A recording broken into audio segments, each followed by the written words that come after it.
Hello everyone, मैं number system को आगे कंटिन्यू करता हूँ।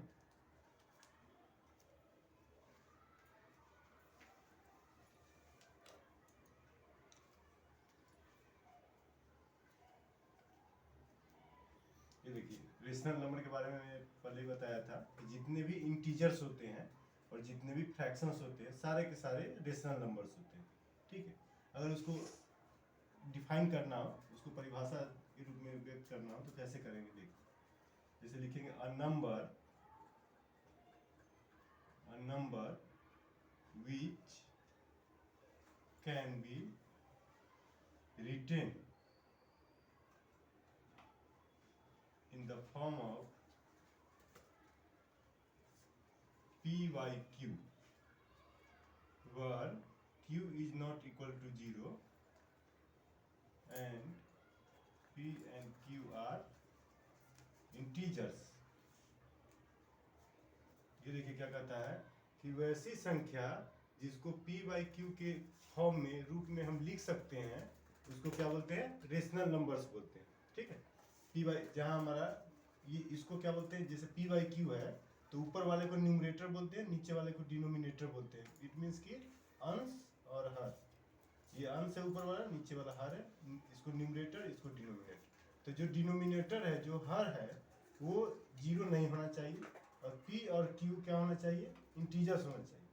जैसे देखिए एग्जांपल में, जैसे मान लीजिए 5/2 है, ये हमारा क्या होगा, रेशनल नंबर है। देखिए ये p by q के फॉर्म में है, या p और q क्या होना चाहिए, इंटीजर होना चाहिए। 5 भी इंटीजर है, 2 भी इंटीजर है। फिर जैसे लीजिए -2/3, ये भी हमारा क्या है, रेशनल नंबर है, क्योंकि -2 है तो ये हमारा क्या हो जाएगा, इंटीजर हो जाएगा, और 3 है ये भी इंटीजर है, तो इस फॉर्म में है और ये इंटीजर। जैसे मान लीजिए 2 है, तो 2 है, इसको हम लिख सकते हैं 2/1, 2/1 लिख सकते हैं। तो यहाँ 2 क्या हो गया, इंटीजर हो गया, और 1 भी इंटीजर है। ठीक है, तो ये हमारा क्या हो गया, रेशनल नंबर हो गया। जैसे 0 है, 0/1 कर सकते हैं, तो ये p by q के फॉर्म में हो गया, और ये ऊपर वाला क्या है, ये इंटीजर है, नीचे वाला भी इंटीजर है, न्यूमरेटर और डिनोमिनेटर दोनों इंटीजर है, तो ये हमारा क्या हो गया, रेशनल नंबर हो गया। ठीक है, अब तो कोई भी रेशनल नंबर है कि नहीं ये आप इजीली बता सकते हैं। जैसे मान लीजिए मैं देता हूँ √3, तो ये देखिए जैसे √3/1 लिखेंगे तो ये हम देखेंगे कि √3 जो है, √3, ये हमारा क्या है, इंटीजर नहीं है। ये हमारा क्या है, इंटीजर नहीं है, 1 इंटीजर है। तो ये p by q के फॉर्म में तो है, बट p क्या है, इंटीजर नहीं है। भले q इंटीजर है बट p हमारा इंटीजर नहीं है, तो हम √3 को रेशनल नंबर नहीं बोलेंगे। ठीक, तो ये इरेशनल नंबर की श्रेणी में आ जाता है, अपरिमेय संख्या की श्रेणी। बाद बाकी क्या है आपका, रेशनल नंबर। अब देखिए रेशनल नंबर का स्टैंडर्ड फॉर्म होता है,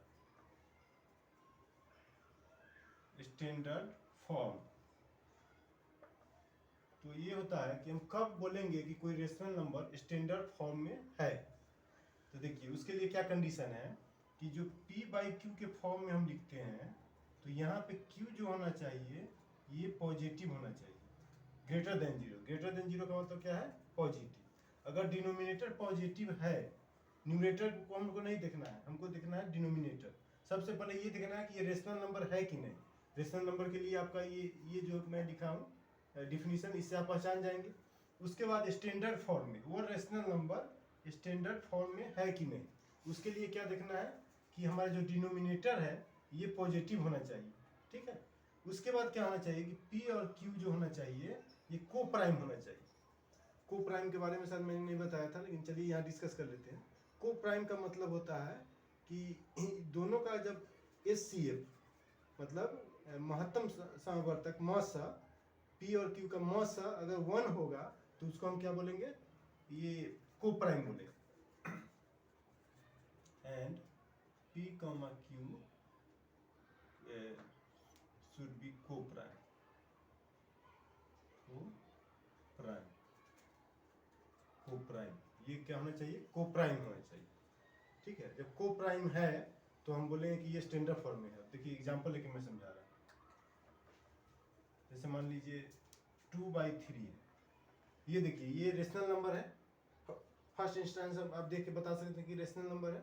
उसके बाद देखेंगे कि जो q है, जो डिनोमिनेटर है, ये पॉजिटिव है कि नहीं, तो 3 है पॉजिटिव, पहला कंडीशन हो गया। दूसरा कंडीशन क्या कहता है कि p और q का जो ये को प्राइम होना चाहिए। को प्राइम मीन्स कि p और q का HCF मीन्स इसका हाईएस्ट कॉमन फैक्टर, जो हम हिंदी में क्या बोलते हैं, महत्तम साम्प्रवर्तक, ठीक है, महत्तम साम्प्रवर्तक।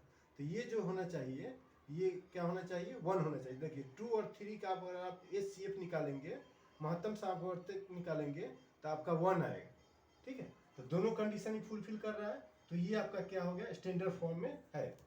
फिर सपोज कीजिए यहाँ हम लिख दें 2 इसी को मैं लिख रहा हूँ -3। अब यहाँ ध्यान देने वाली बात है, 2/-3 है, ये रेशनल नंबर तो है, क्योंकि रेशनल नंबर का जो डिफिनीशन है उससे ये दोनों क्या है, इंटीजर। बट ये स्टैंडर्ड फॉर्म में अभी नहीं है। ये क्या है, स्टैंडर्ड फॉर्म में नहीं है। तो स्टैंडर्ड फॉर्म में अगर लिखना चाहे तो इसको हम कैसे लिख सकते हैं, = ये जो माइनस है इसको हम ऊपर वाला जो अंश है, न्यूमरेटर है, उसके साथ ले जाएंगे और 3 को पॉजिटिव कर दिए। देखिए बात वही है, या तो इसको ले जाइए, या क्या करते हैं कई लोग, दोनों में माइनस से ऊपर नीचे दोनों में माइनस से मल्टीप्लिकेशन कर देते हैं, तो ऊपर वाला माइनस हो गया, नीचे वाला माइनस माइनस प्लस हो। तो आप डायरेक्ट ऐसे भी कर सकते हैं, नीचे वाले को ऊपर भी भेज सकते हैं, ठीक है। तो ये हो गया। तो अब देखिए, अब जो ये फॉर्म हुआ, ये आपका क्या हुआ, को प्राइम हुआ, क्योंकि देखिए डिनोमिनेटर आपका क्या हुआ, पॉजिटिव हो गया, और 2 और 3 का अगर HCF निकालेंगे, महत्तम निकालेंगे, तो 1 आएगा, ठीक है। तो उसको क्या बोलते हैं, को प्राइम बोलते हैं। दो नंबर को प्राइम कब होता है, जब दोनों का HCF 1 हो। जैसे यहाँ पे मैं लिख देता हूँ, जैसे दो नंबर मान लीजिए P, Q है, ठीक है। तो HCF मतलब हाईएस्ट कॉमन फैक्टर, इसको हिंदी में बोलते हैं महत्तम साम्प्रवर्तक। HCF क्या होना चाहिए, P, Q का अगर 1 है, तो हम कह सकते हैं कि P और Q क्या है, को प्राइम। देन यहाँ लिख देता हूँ, if HCF P, Q = 1, then P, Q known as को प्राइम, ठीक है। हिंदी में इसको बोलते हैं सह अभाज्य, ऐसे करके बोलते हैं, सह अभाज्य, ठीक है। सह अभाज्य कब बोलेंगे, जब दोनों का HCF 1 होगा, ठीक। जैसे अभी देखिए एक और एग्जांपल मैं ले रहा हूँ, सपोज करिए 10/8 है, ठीक। तो देखिए 10/8 है, तो ये तो आपका रेशनल नंबर है, देखने से लग रहा है रेशनल नंबर है, क्योंकि P/Q के फॉर्म में, ठीक है। अब बात होती है कि स्टैंडर्ड फॉर्म में है कि नहीं है ये। तो देखिए स्टैंडर्ड फॉर्म के लिए जो डिनोमिनेटर पॉजिटिव होना चाहिए, पॉजिटिव है। फिर दोनों का, ये न्यूमरेटर और डिनोमिनेटर दोनों का HCF 1 होना चाहिए। तो देखिए इसका HCF अगर आप निकालेंगे तो 2 आएगा। तो अभी इसका मतलब है ये स्टैंडर्ड फॉर्म में नहीं है। इसको थोड़ा सोल्व अगर कर देते हैं और 2 से ये न्यूमरेटर और डिनोमिनेटर को डिवाइड करेंगे, तो ये आपको आ जाएगा 5/4। देखिए यही नंबर अब ये आ गया, तो ये आ गया, तो ये जो है हमारा स्टैंडर्ड फॉर्म में है। अब देखिए 5 और 4 का अगर HCF निकालेंगे तो 1 आएगा, और डिनोमिनेटर जो है पॉजिटिव है, तो ये क्या हो गया, स्टैंडर्ड फॉर्म में हो। आशा करता हूँ क्लियर ये समझ में आया होगा आप लोगों को।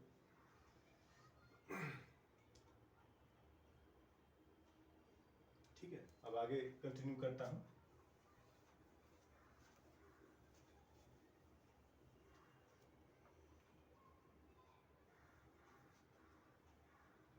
अब देखिए कोई भी रेशनल नंबर है वो दो टाइप का हो सकता है, मतलब दो टाइप में से कोई एक हो सकता है, ठीक है।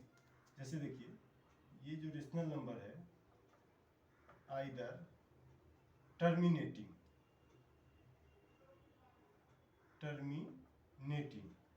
और नॉन टर्मिनेटिंग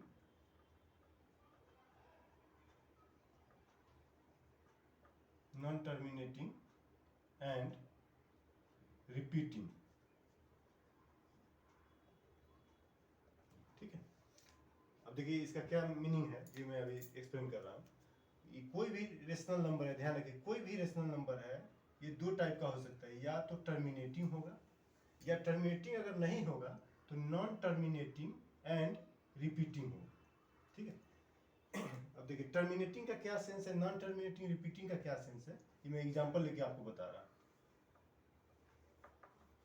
जैसे मान लीजिए मैं लिख दिया 5/2, ये रेशनल नंबर है 5/2, ठीक है। और ये टर्मिनेटिंग है या नॉन टर्मिनेटिंग रिपीटिंग, जैसे इसको 5 को 2 से हम डिवाइड करते हैं तो 2.5 आता है, ठीक है। 2.5 आया, इसका मतलब है ये टर्मिनेट हो गया ये तो इसको क्या बोलेंगे, टर्मिनेटिंग।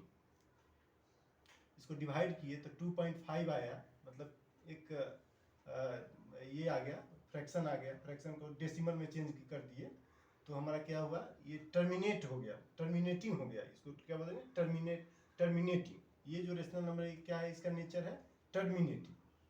और नॉन टर्मिनेटिंग का मतलब है कि ये आपको इस टाइप का नहीं मिलेगा, वो आगे कंटिन्यू होता जाता है, बढ़ता जाता है, तो उसको नॉन टर्मिनेटिंग बोलते हैं। बट रिपीट जरूर करेगा, ये ध्यान रखने वाली बात है, रिपीट करेगा।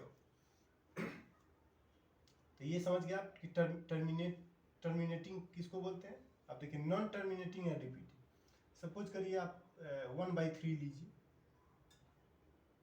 इसको जब आप डिवाइड करके देखेंगे तो ये आपको आ जाएगा 0.333, यही कंटिन्यू होता जाएगा, आप करके देख लीजिएगा, ठीक है। तो ये देखिए यहाँ पे तो एक मतलब ये मिल गया, जो डेसिमल है वो निश्चित मिल गया, फाइनाइट मिल गया। यहाँ पे क्या है कि ये आगे की ओर कंटिन्यू होता जा रहा है, अग्रसर है ये आगे की ओर, ठीक है। तो ये टर्मिनेट नहीं हुआ, बट एक चीज ध्यान देने वाली बात है, टर्मिनेट तो नहीं हुआ बट रिपीट तो हो रहा है। अब कौन सा डिजिट है जो रिपीट हो रहा है, आपको जब डिवाइड करेंगे वहां से पता लग जाएगा। यहाँ देखने से पता लग रहा है कि ये जो 3 है यही रिपीट हो रहा है। तो इसको लिखने का तरीका होता है 0.3 ऊपर में ऐसे डैश लगा दें, या इसको ऐसे भी लिख देते हैं 0.3, 3 के ऊपर में डॉट लगा दें।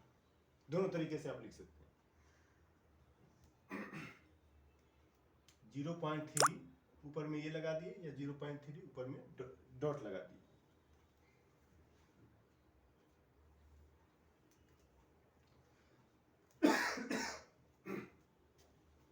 तो ये जो हमारा नंबर बन जाता है इसको बोलते हैं नॉन टर्मिनेटिंग एंड रिपीटिंग, ठीक है।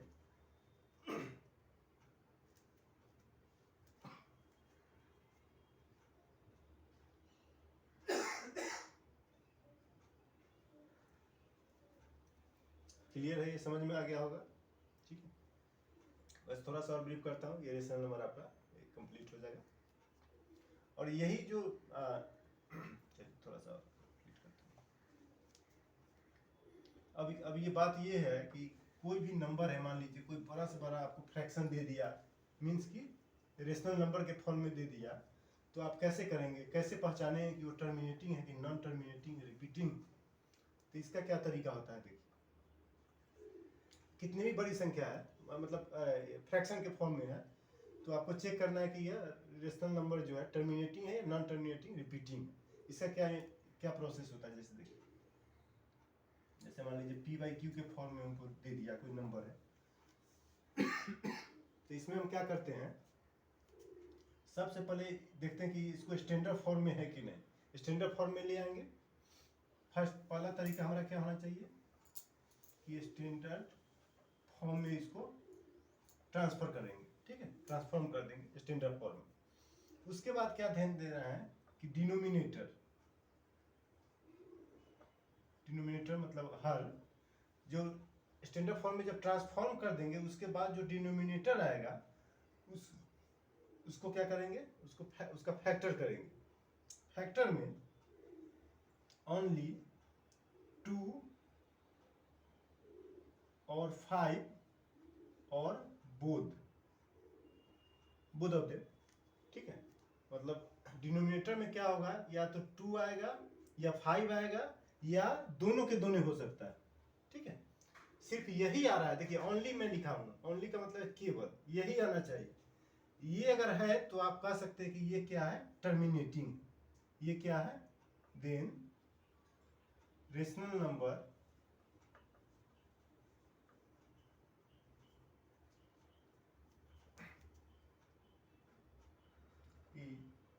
Is terminating. तो रेशनल नंबर को क्या बोलेंगे हम, वो टर्मिनेटिंग है, वो रेशनल नंबर क्या हो जाएगा, टर्मिनेटिंग।